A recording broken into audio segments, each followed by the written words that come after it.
روحوں کو پیچھے چھوڑ دیتے ہیں، مومنوں کی روحوں کو آگے لے کے چلے جاتے ہیں. سبقات سبقہ. اور سنیے فالمدبرات امرا، قسم ہے ان فرشتوں کی جو ضرورتوں کی پوری کرنے پر اللہ نے مامور کیا.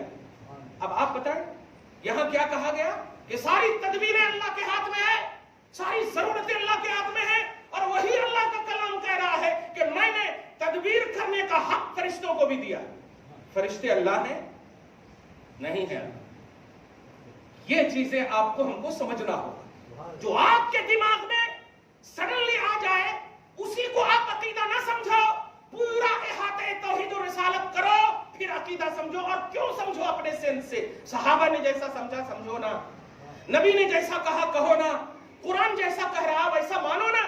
قرآن نے کہہ دیا مدبر حقیقی رب ہی ہے، اور وہ مدبر حقیقی جنہیں تدبیر کا ملکہ دے، جنہیں مدبر بنا دے، جنہیں ضرورتیں پوری کرنے والا بنا دے اور بنا کر قسمیں یاد فرمائے، ان کو بھی آپ کو ماننا ہوگا. آپ یہ نہیں کہہ سکتے کہ میں نہیں جاؤں گا. کیوں؟ اللہ ہی ہے جو سب پورا کرے گا. کیسے آپ مان سکتے ہیں کہ آپ یہودی ہیں؟ قرآن پاک نے خود آپ کو بھیجا ہے. تدبیریں کرنے والے فرشتے ہیں، تدبیریں کرنے والے فرشتے ہیں. نبی صلی اللہ علیہ وسلم فرماتے ہیں اے کمزور ولیوں کو سمجھنے والوں، اے کمزور ضعیف ناتواں درویش وغیرہ پر بھپتیاں کسنے والوں، تم نہیں جانتے. صحیح بخاری کی کتاب الجہاد کی حدیث پاک ہے، بڑی عمدہ حدیث ہے. انما ترزقون وتنصرون بضعفائکم، تم اپنے آپ کو مالدار اور طاقتور سمجھ رہے ہو، لیکن تم یہ نہیں جانتے کہ تمہیں مال جو عطا کر رہا ہے انہی ضعیفوں کی دعاؤں کی وجہ سے، انہی درویشوں کی دعائیں ہیں جو آج تم محلات میں فخر کر رہے ہو. انما ترزقون وتنصرون، تمہیں رزق بھی دیتا ہے اور دیتا رہے گا، تمہاری مدد بھی ہوتی ہے اور مدد ہوتی رہے گی، لیکن لب ان کمزوروں کے کھلیں گے تب، ان درویشوں کے کھلیں گے تب جو تم سے بظاہر مان لے کر تم کو جو دعا دے رہا ہے کہ رب تمہاری بھلا کرے، اسی وجہ سے تمہاری بھلائی ہو رہی ہے کہ مالدار ہو. تم کس پر ناز کرتے ہو؟ تم کس پر ناز کرتے ہو؟ درویشوں پر انگلیاں. یہ مکھی نہیں بھگا سکتے، یہ مکھی بھگانے کے لیے نہیں ہے، یہ تو اولاد دینے کے لیے، یہ تو رزقیں دینے کے لیے ہے، یہ تو مدد اور نصرت کرنے کے لیے ہے، یہ اللہ کی مدد کے آئینہ دار ہے. تم نے کیا سمجھا ہے؟ بتوں کی آیت اس پر فٹ کر دو گے.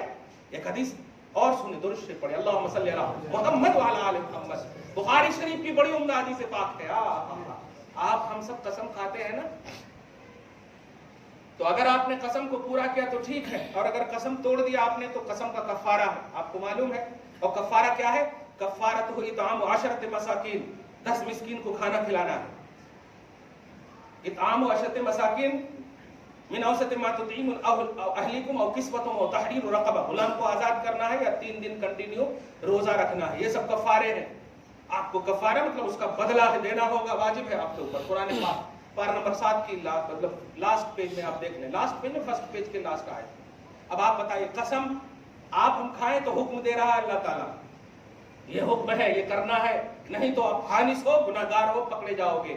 لیکن اللہ پاک کے رسول صلی اللہ علیہ وسلم کی زبان سے سنیے، فرماتے ہیں ان عباد اللہ من لو اقسم علی اللہ لابرہ، میرے کچھ ایسے بندے ہیں کہ قسم وہ کھاتے ہیں پورا میں کرتا ہوں. ان من عباد اللہ من، میں اللہ کے بندوں میں سے کچھ ایسے بندے ہیں کہ وہ قسم یاد بھی کر لیں، وہ قسم یاد بھی کر لیں، قسم کھا بھی لیں، تو ایسے ہوتے ہیں وہ کہ قسم پوری نہیں کر سکتے ظاہری طور پر. تو اللہ کہتا میرے بندو تم میرے ذکر میں رہو، میں پوری کر دوں گا. یہ کون ہو سکتے ہیں بتائیں؟ وہی ہو سکتے ہیں جسے اللہ کا محبوب بندہ کہا جاتا ہے. تلاشو، مانو، کھوجو. یہ ہے مفہوم ابتغوا الیہ الوسیلہ کا، مجھ تک پہنچنے کے لیے وسیلہ ڈھونڈو کا یہ ہے مفہوم. تلاشو، میری رضا کو تلاشو، میری رضا کی آمادگاہ کو تلاشو، میری خوشنودی کی آمادگاہ کو تلاشو. یہ تو میں نے عمومی بیان کیا. فرشتے بھی ضرورتیں پوری کرنے والے ہیں، نیک بندے بھی ضرورتیں پوری کرنے والے ہیں، درویش بھی ضرورتیں پوری کرنے والے ہیں. یہ سب تو غلاموں کا حال ہے پیارے. اندازہ لگاؤ مختار کائنات محمد رسول اللہ کا، اندازہ لگاؤ. آپ سمجھ میں آیا؟ خلق فرما رہے ہیں، خلق فرمایا